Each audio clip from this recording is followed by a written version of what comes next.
The Zarathian commander stood on the bridge of his flagship, watching the tactical display that showed the same stalemate that had existed for 3,000 years. Red dots represented his fleet. Blue dots showed the Korthax armada. Between them lay the disputed zone, a stretch of space neither side could hold for more than a few cycles before losing it again. Commander Vexhar's scales shifted from deep purple to a lighter shade, showing his frustration. His species, the Zarathians, had been fighting the Korthax Empire since before his great-grandfather's time. The war had become part of life itself. Children learned battle tactics before they learned to read. Every family had lost someone to the endless conflict.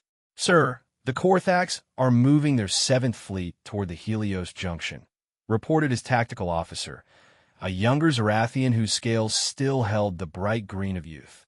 "They always do this on the 3rd cycle of the month," Vexhar replied, his voice tired. "Send the 9th and 12th squadrons to intercept. Standard formation." The tactical officer hesitated. "Sir, that's exactly what we did last time, and the time before that." "Because it works," Vexhar said. "We stop them, they retreat, we claim victory for a few days, then they come back. It's how things have always been." This was the reality of galactic warfare. The Zarathians and Korthax weren't the only ones locked in eternal conflict. Across the galaxy, dozens of species fought wars that had lasted millennia. The Quellian hives battled the Mechanoid collective over mining rights that no one remembered the origin of. The ethereal minds contested psychic territories with the crystal beings. Everyone fought everyone, and no one ever truly won. The technology had plateaued centuries ago. Every species had developed energy shields that could withstand standard plasma weapons. Every plasma weapon had been upgraded to penetrate standard shields. The cycle continued endlessly. Ships were built to counter other ships, which were then modified to counter those counters. It was like a cosmic game of chess where both players knew every possible move. In the Zarathian fleet, soldiers served for 50 years before earning the right to return home. Most didn't make it that long. Not because battles were particularly deadly, medical technology could heal most wounds, but because the constant, grinding warfare wore down the spirit. Soldiers would simply stop fighting one day, standing still in the middle of a battlefield, waiting for the end. Vexhar remembered his first battle, full of pride and determination to end the war. That was 200 years ago. Now he understood what his trainers had tried to tell him. The war wasn't meant to be won.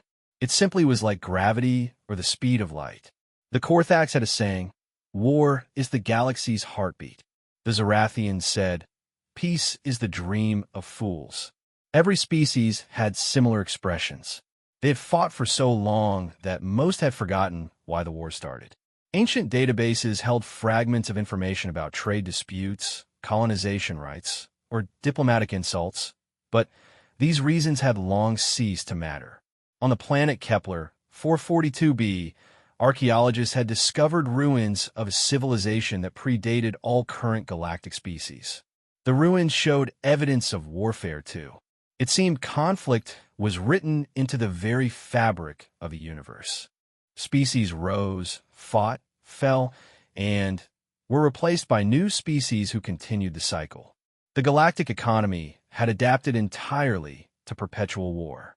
Whole star systems dedicated themselves to producing weapons, shields, and ships. The currency of most civilizations was based on military credits. Entertainment consisted of war documentaries and strategic simulations.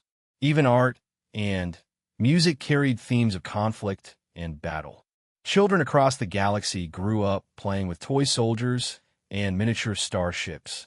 Schools taught military history as the primary subject. The greatest heroes were warriors who had fought in the most battles, not those who had won them. Winning was temporary, but surviving to fight again was the real achievement. Religious beliefs had evolved to incorporate the eternal war. The Zarathians believed that fallen warriors became stars, watching over future battles. The Korthax thought that death in battle was merely a transition to fighting in a higher dimension. Some species worshipped war itself as a divine force that gave life meaning. Trade between warring species still existed, oddly enough, during designated ceasefire periods that lasted exactly 72 hours each month. Merchant ships could cross battle lines. These traders dealt in everything except weapons. There was an unspoken agreement that each species would develop its own armaments. The traders spoke of strange worlds beyond the war zones, planets where no sentient life had evolved, but few believed such peaceful places could exist. The Galactic Council still met once every decade, a tradition from the time before the wars. Representatives from each species would gather on the neutral station at the galaxy's center. They would discuss the same topics: boundary disputes, prisoner exchanges, and the scheduling of battles to avoid interference with trade routes. No one spoke of peace anymore. The word had become almost mythical. Some philosophers wondered if the wars served an evolutionary purpose.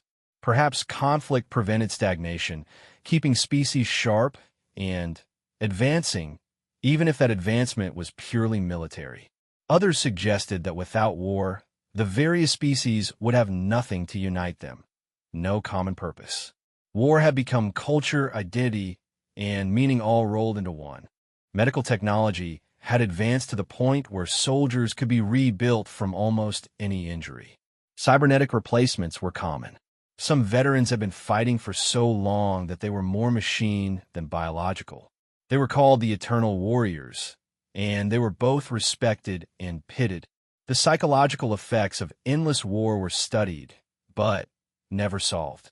Every species had developed its own coping mechanisms. The Zarathians used meditation to empty their minds between battles. The Korthax embraced the violence, turning it into a form of art. Some species used chemical enhancers to maintain morale. Others relied on strict discipline and honor codes. Space itself bore the scars of millennia of conflict. Dead zones existed where so many ships had been destroyed that navigation was impossible due to debris fields. Some star systems had been fought over so many times that their planets were nothing but rubble. These were called the graveyards, and they served as monuments to the futility of it all. Yet the wars continued. Every generation swore they would be the ones to finally achieve victory, and every generation discovered what their parents had known: victory was an illusion. There was only the fight, eternal and unchanging. In secret, some individuals from different species had begun to meet. They called themselves the Seekers, and they searched for something that had been lost in the endless conflict: hope. They studied ancient texts and fragments of pre-war history, looking for clues about how the wars had started and, more importantly, how they might end. The Seekers had made a disturbing discovery. The wars hadn't started over resources or territory or ideology. They had started because each species had been afraid of the others. Fear had led to preemptive strikes, which led to retaliation, which led to escalation. By the time anyone had thought to stop and talk, it was too late. The momentum of war had taken over. Now, thousands of years later, no one remembered how to do anything else. Peace wasn't just a forgotten concept. It was an alien one. The infrastructure, economy, culture, and psychology of every spacefaring species was built around conflict. To stop fighting would be to lose all meaning and purpose. Some seekers had proposed radical solutions. Perhaps if all weapons were simultaneously disabled across the galaxy, species would be forced to talk. Others suggested that only a greater threat, something that endangered everyone equally, could unite the warring factions. But these ideas remained theoretical. No one had the power to implement them. Unknown to the Seekers, their activities had been noticed by intelligence services across the galaxy.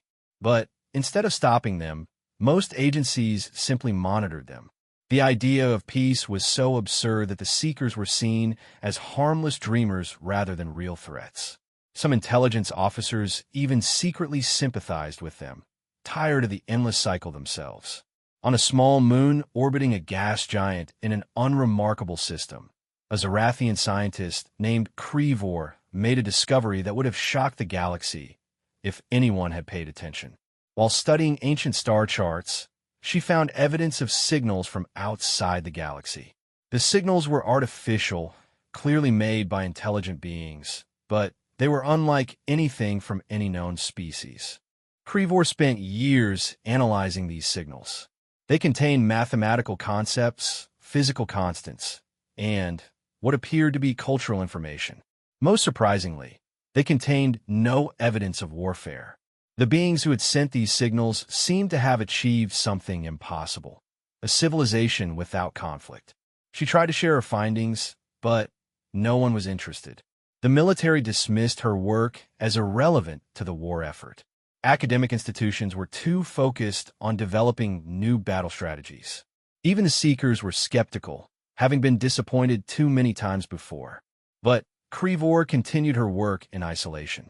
The signals were old, sent from a distant galaxy millions of years ago. But they proved that peace was possible, that intelligent beings could exist without eternal warfare. She began to wonder if the signal senders still existed, and if they did, what they would think of the war-torn galaxy she called home. As Commander Vexhar watched the predictable battle unfold,